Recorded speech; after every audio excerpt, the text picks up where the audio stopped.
Howdy folks, Indestructicon here with another Borderlands build video.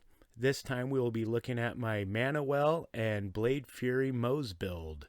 I was quite surprised. I set out to do a Mana Well build and thought I would give the Blade Fury gun a shot, and it had some really cool results. So we'll just get right into it here. I'm going to go through the skill tree first and then maybe bounce back to it to explain some of the interactions and choices here.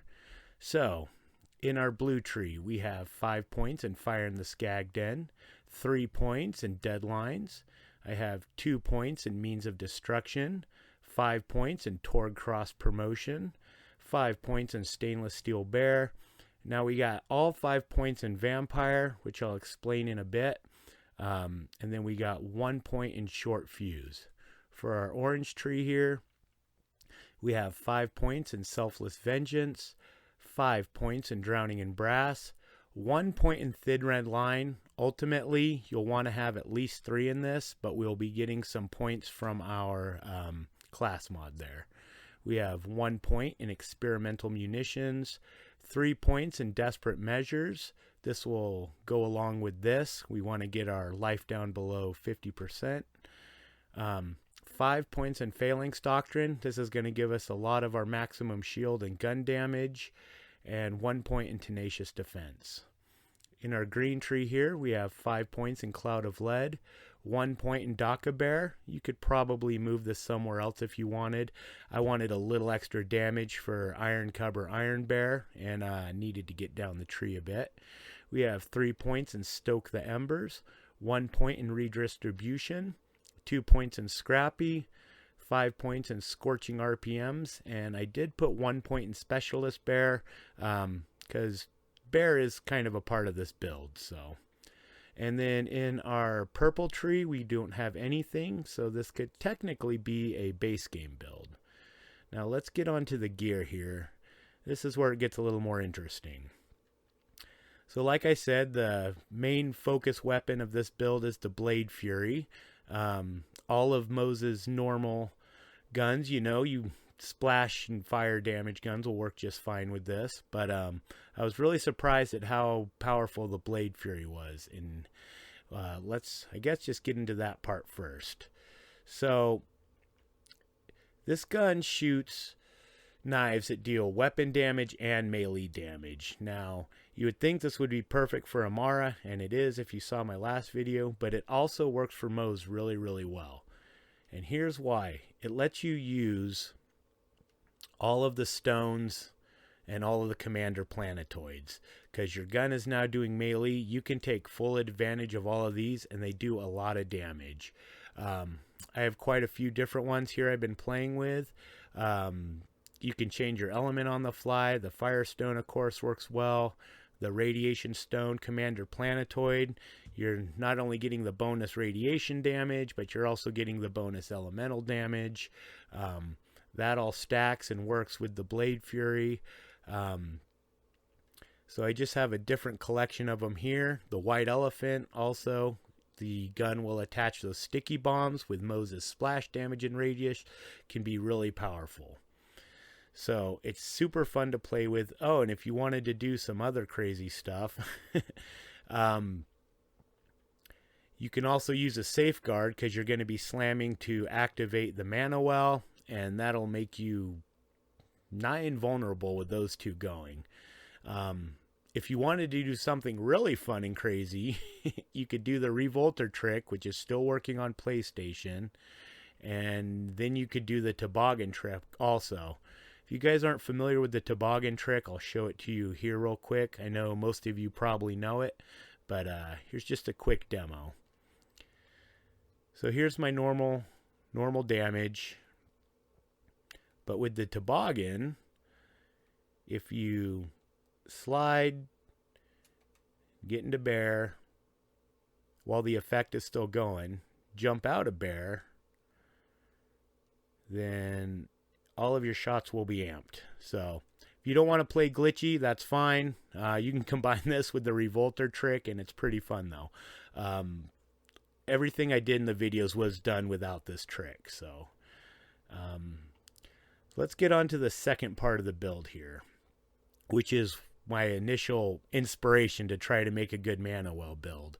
So the mana well on slam, drain your shield and give 70% damage reduction and bonus shock damage until your shield is empty. Now the shock damage is good, but it's not that great. It's nowhere near what the Revolter will do. But the part I was very interested in was the 70% damage reduction, which is huge. We all know Moze can be a little squished sometimes. She can blow herself up a lot. She doesn't like barrels. But this makes you incredibly tough if you can keep this up. So it's going to slowly tick down. But Moze has a great class mod for that, the Bloodletter. So if Moze would be healed, she gains shields instead. If she would regenerate health, she also gains shield regeneration. So we use this little class mod here. And then something like the Cloning Maddening Tracker, which is a go-to for me if you're doing a grenade heal build with her. The Epicenter also works really well. And, you know, you just want to use a grenade that's going to hit a lot of enemies. If you don't have a Cloning Maddening Tracker, you can just try to farm these at any vending machine. You have a chance to get one. And the anoint you want to roll on this, while Iron Bear is active, taking damage has a 20% chance to spawn a grenade. Now, that's going to throw them out in addition to yours, and you're going to have more grenades going out. That is also why here in the skill tree, we took all 5 points in Vampire. I know that might seem like a little bit of overkill, and maybe it is. If you want to try it with less points and reallocate those somewhere else, please feel free to experiment. This, I know this tree could probably use a little work. This is just something I kind of put together to experiment with and test with, and it actually turned out to be very powerful.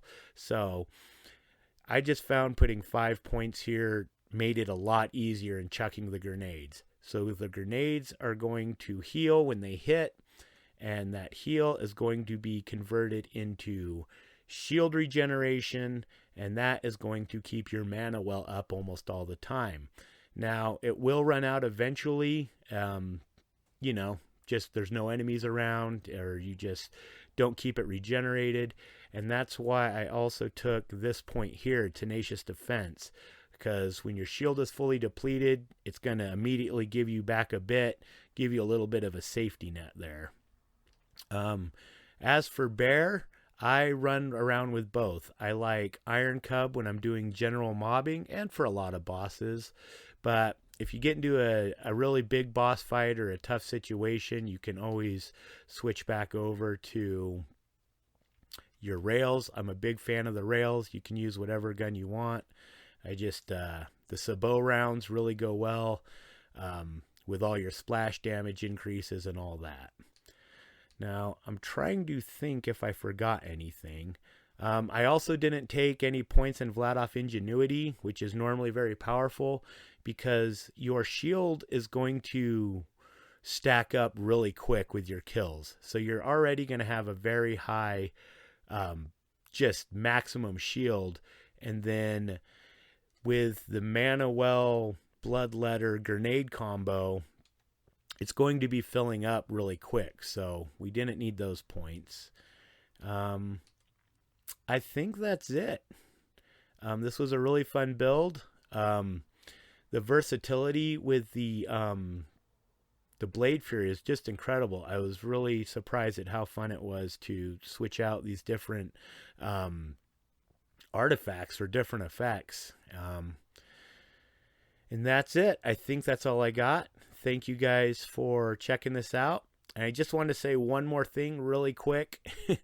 I never wanted to be one of those guys. It's like, hit like and subscribe and hit those comments and smash that like button. I don't know. I find those guys super annoying. But subscriptions really do help us small-time producers and video makers and stuff. So if you do have the time, if you did find it at all enjoyable, I know a lot, not just me, but any other uploaders you guys like, if they're small-time, that little subscribe button really does help.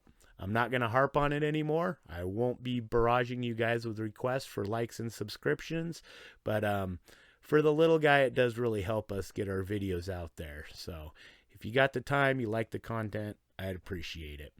And I think that's it. You guys are great. If you guys have any, as always, have any suggestions on how to improve it, please let me know in the comments. I'm sure there's a lot of room for improvement with this build, but it was really fun to put together. Thanks, and I'll talk to you guys on the next one.